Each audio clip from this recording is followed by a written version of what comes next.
नमस्कार, स्वागत है आप सभी का रियल फिल्मी में। मैं हूं आपके साथ जया। महज 19 साल की उम्र में फिल्म इंडस्ट्री में कदम रखने वाली दिव्या भारती कम समय में ही युवाओं के दिल की धड़कन बन गई थी। इनकी खूबसूरती और जबरदस्त एक्टिंग ने दर्शकों का दिल मोह लिया था। इनका कम उम्र में फिल्म इंडस्ट्री में आना, कम उम्र में शोहरत पाना, कम उम्र में शादी करना और कम उम्र में ही इस दुनिया से रुखसत हो जाना, वैसे तो दिव्या भारती की बस इतनी सी पहचान है, लेकिन अगर इनकी शख्सियत और इनके जीवन पर नजर डाले तो पता चलता है कि जरा से फिल्मी करियर में सफलता पाने वाली इस अभिनेत्री ने अपने जीवन में बहुत कुछ देखा था, लेकिन कम उम्र से ही सफलता हासिल करने वाली इस अभिनेत्री ने अपना आखिरी समय बहुत ही बुरी स्थिति से गुजारा था। आज के हमारे इस वीडियो में दिव्या भारती के इतने कम उम्र में बॉलीवुड की बुलंदियों को छूने का और शादी के बाद उनकी मौत का रहस्य, जो आज भी हर किसी के जहन में एक मिस्ट्री बनकर उभरता है, उसके बारे में आपको बताएंगे।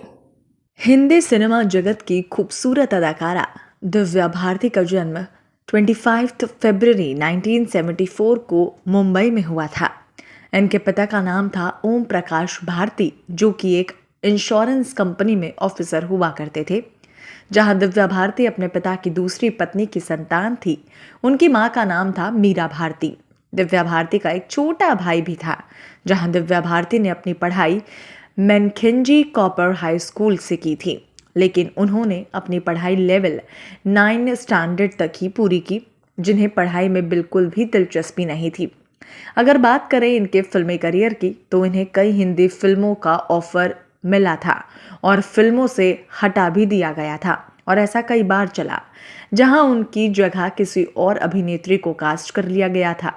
लेकिन एक वो दिन आया जब निर्देशक वी रमन नायडू ने उन्हें अपनी फिल्मों में लेने का मन बनाया। जहां साल 1990 में तेलुगु फिल्म वो बिल्लिजी राजा से अपने करियर की उन्होंने शुरुआत की। उस समय वो महज 16 वर्ष की थी, लेकिन इनके शानदार प्रदर्शन के कारण ये फिल्म सुपर डुपर हिट हुई और इस फिल्म में तेलुगु की सबसे सुपर हिट फिल्म्स की लिस्ट में अपना नाम दर्ज कर लिया। इस फिल्म के बाद इन्होंने तेलुगु की कई और फिल्मों में काम किया और खूब प्रसिद्धि हासिल की, और अपनी फिल्मों से इन्होंने काफ़ी नाम भी कमाया। तेलुगु हिंदी में प्रसिद्धि हासिल कर चुकी अभिनेत्री को अब हिंदी सिनेमा में भी कई निर्माता और निर्देशक लेना चाहते थे, जिसके बाद इन्हें हिंदी फिल्मों में काम करने का मौका मिला। तेलुगु फिल्मों से सफलता हासिल करने के बाद इन्होंने अपना रुख हिंदी सिनेमा की ओर कर लिया और साल 1991 में विश्वात्मा से बॉलीवुड में एंट्री ली और इसमें बहुत ही शानदार प्रदर्शन किया। इनके इसी शानदार प्रदर्शन से फिल्म सुपर डुपर हिट साबित हुई।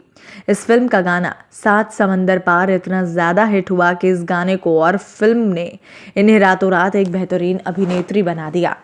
इस फिल्म के बाद से दिव्या भारती की हिंदी फिल्म सिनेमा में पूरी तरह छा चुकी थी। इस फिल्म को करने के बाद दिव्या भारती फिल्म दिल का क्या कसूर में काम उन्होंने किया, लेकिन ये फिल्म बॉक्स ऑफिस पर कुछ खास कमाल नहीं दिखा पाई। लेकिन इन सभी के बाद इनकी फिल्म गोविंदा के साथ रिलीज हुई, जिसका नाम था शोला और शबनम। इस फिल्म ने बॉक्स ऑफिस पर आते ही कई नए रिकॉर्ड्स कायम कर दिए। ये वो साल था जब दिव्या भारती की किस्मत पूरी तरह से बदल चुकी थी।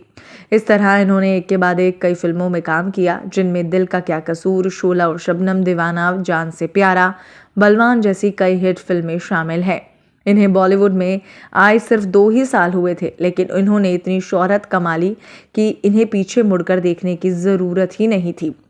इसी बीच इनका कैरियर बुलंदियों पर था, लेकिन इस दौरान दिव्या भारती के साथ कई अभिनेताओं का नाम जोड़ा जाने लगा। जिस वक्त दिव्या भारती टीनेज थी, जहां इन सभी कंट्रोवर्सीज को खत्म करते हुए दिव्या भारती ने बॉलीवुड इंडस्ट्री के जाने माने फिल्म प्रोड्यूसर साजिद नाडियावाल से 10 मई 1992 को एक कोर्ट में शादी कर ली, और उस वक्त दिव्या भारती की एज मात्र 18 साल थी।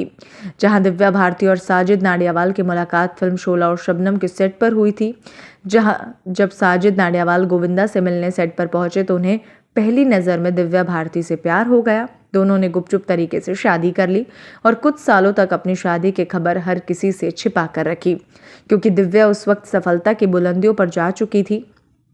ऐसे में उनकी शादी के बाद उनके करियर की एक बड़ी रुकावट बन सकती थी। लेकिन अचानक से 5 अप्रैल साल 1993 को रात के 11:45 पर ऐसा समय आया जब दिव्या भारती ने दुनिया को अलविदा कह दिया। मुंबई ईस्ट के अंधेरी ईस्ट के वर्सोवा इलाके में अपने अपार्टमेंट में 5वीं मंजिला से दिव्या भारती गिर गई थी और उनके सिर पर इतनी ज़्यादा चोट आई कि उनकी मृत्यु हो गई। दरअसल जिस दिन दिव्या भारती की मौत हुई उस दिन उन्हें अपने फिल्म के शूटिंग के लिए कोलकाता जाना था, लेकिन उन्होंने उस शूटिंग को कैंसिल कर दिया क्योंकि उन्हें उसी दिन अपने नए फ्लैट की बुकिंग के लिए जाना था। और उस दिन दिव्या काफ़ी खुश थी और वो अपने फ्लैट की सारी रजिस्ट्रेशन पूरी कर जब घर लौटी तो उनकी कॉस्ट्यूम डिज़ाइनर नीता लूला और उनके पति साजिद नाडियावाल पहले से ही उनका वेट कर रहे थे। और इसी दौरान सभी बैठकर ड्रिंक कर रहे थे और दिव्या की मेड किचन में खाना बना रही थी। इसी दौरान दिव्या भारती रसोई की खिड़की पर बैठकर बातें कर रही थी और अचानक ही इनबैलेंस होने की वजह से वो नीचे गिर गई। दरअसल दिव्या जिस जगह पर गिरी थी उस जगह पर हमेशा ही कई कारें खड़ी रहती थी, लेकिन दुर्भाग्य की बात थी कि उस दिन वहां पर कोई भी कार नहीं खड़ी थी। इस हादसे ने सबको हिलाकर रख दिया। कई लोग इसे हत्या मानते हैं। अब इनकी मौत हत्या थी या एक हादसा, ये गुत्थी आज तक नहीं सुलझ पाई है। लेकिन 5 अप्रैल को यानी इनकी मृत्यु वाले दिन 5 मंजिला इमारत के नीचे कंक्रीट के फर्श पर वो जा गिरी, जहां उनका पूरा शरीर खून से लथपथ हो गया। इनकी सांसें चल रही थी। इन्हें तुरंत मुंबई के कपूर हॉस्पिटल में इमरजेंसी वार्ड में ले जाया गया, लेकिन कुछ ही देर बाद उन्होंने अपना दम तोड़ दिया। इनकी मृत्यु के बाद मामला पुलिस तक जा पहुंचा। पुलिस ने रिपोर्ट में शराब के नशे में बालकनी से गिर जाने की मौत इनकी वजह बताई। हालांकि कुछ लोगों ने इनकी मौत को हत्या करार दिया, जिसका शक इनके पति साजिद नाडियावाल पर गया था। आज तक कोई भी ये पता नहीं लगा पाया कि इनकी मौत असली वजह क्या रही, इनकी मौत की असली वजह क्या थी और किस वजह से इनकी मौत हिंदी सिनेमा की सबसे दर्दनाक कहानी बनकर रह गई। लेकिन दोस्तों, ये बात सच है कि अगर 5 अप्रैल 1993 को इनके साथ वो हादसा नहीं हुआ होता तो वो आज भारतीय सिनेमा के आसमान में अपनी चांद की तरह चमचमा रही होती। पठान के बाद जिस फिल्म की सबसे ज्यादा चर्चाएं हैं वो फिल्म है तू झूठी मैं मक्कार, क्योंकि इसमें है श्रद्धा और रणबीर कपूर। हालांकि बॉलीवुड इंडस्ट्री में यूं तो कई बेहतरीन अभिनेत्रियां हैं, पर अभिनेत्री श्रद्धा कपूर अपनी क्यूटनेस और चुलबुले अंदाज के लिए जानी जाती हैं। जहां श्रद्धा कपूर जितनी क्यूट दिखती हैं उतनी ही वो रियल लाइफ में कई ज्यादा अलग हैं। जहां वो अपने फिल्म के सेट पर अपने व्यवहार और नखरों को लेकर कई बार कंट्रोवर्सीज में भी फंस चुकी है। कहा जाता है कि श्रद्धा कपूर छोटी छोटी बातों पर कई ज्यादा नखरे दिखाती है, जिसकी वजह से प्रोड्यूसर और डायरेक्टर उनसे खफा भी रहते हैं। आज के इस वीडियो में श्रद्धा कपूर से जुड़ी इन्हीं कंट्रोवर्सीज और डार्क सीक्रेट्स के बारे में आपको हम बताएंगे, जिनको जानकर आपके होश उड़ जाएंगे। वैसे तो श्रद्धा कपूर अक्सर ही डिसेंट कपड़े पहने हुए नजर आते हैं, लेकिन अपने कपड़ों के कारण पाकिस्तान में वो काफ़ी ज़्यादा बवाल मचा चुकी हैं। दरअसल श्रद्धा कपूर पाकिस्तान में हुए एक इवेंट में गई थी जहां उनके कपड़े ज़रूरत से ज़्यादा छोटे थे, जिसे पाकिस्तान में आपत्तिजनक माना जाता है, जिस वजह से उनके इस रिवीलिंग ड्रेस को लेकर उन्हें फ़ोटोशूट से बाहर करना पड़ा था और उनके शॉर्ट्स के नीचे ब्लैक कलर की लेगिंग लगानी पड़ी थी।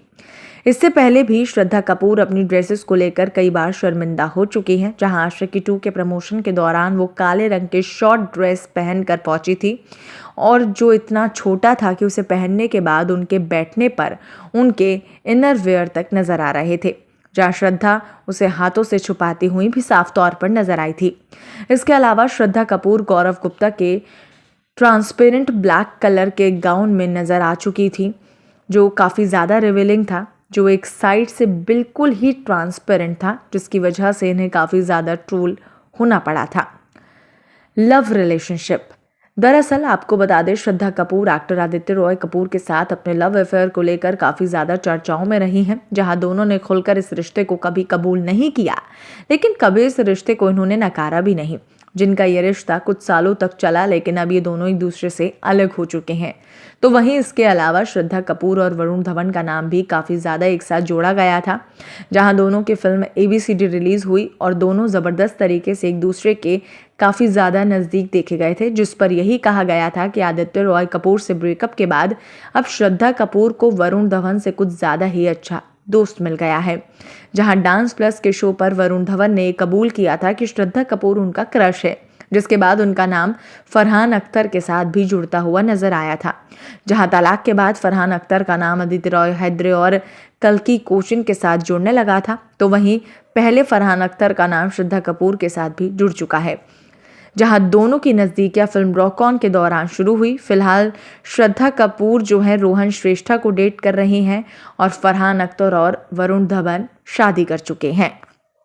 वहीं अब बात करते हैं नंबर 3 की। अपने पिता शक्ति कपूर की वजह से उन्हें होना पड़ा था शर्मसार। इस लिस्ट में बात करते हैं श्रद्धा कपूर के पिता शक्ति कपूर के कंट्रोवर्सीज की, जहां शक्ति कपूर बॉलीवुड के दिग्गज कलाकारों के लिस्ट में शामिल होते हैं, लेकिन कंट्रोवर्सीज का हिस्सा तो शक्ति कपूर भी रहे हैं, जिस वजह से श्रद्धा कपूर को भी बॉलीवुड से बाहर का रास्ता देखना पड़ा था। दरअसल एक स्टीम ऑपरेशन के दौरान शक्ति कपूर एक लड़की से ये कहते हुए नजर आए थे कि अगर वो उनके साथ फिजिकल रिलेशन बना लेती है तो उन्हें एक बड़ी फिल्म का एक अच्छा ऑफर वो दिलवा सकते हैं। इसके अलावा बॉलीवुड में वो खुद भी आगे बढ़ने के लिए B ग्रेड फिल्मों का सहारा भी ले चुके हैं। तो पठान कैसी फिल्म लगी आपको, यह हमें कमेंट बॉक्स में जरूर बताएं। साथ ही आप श्रद्धा की नई फिल्म के लिए कितना एक्साइटेड है, हमें कमेंट बॉक्स में लिखना ना भूलें।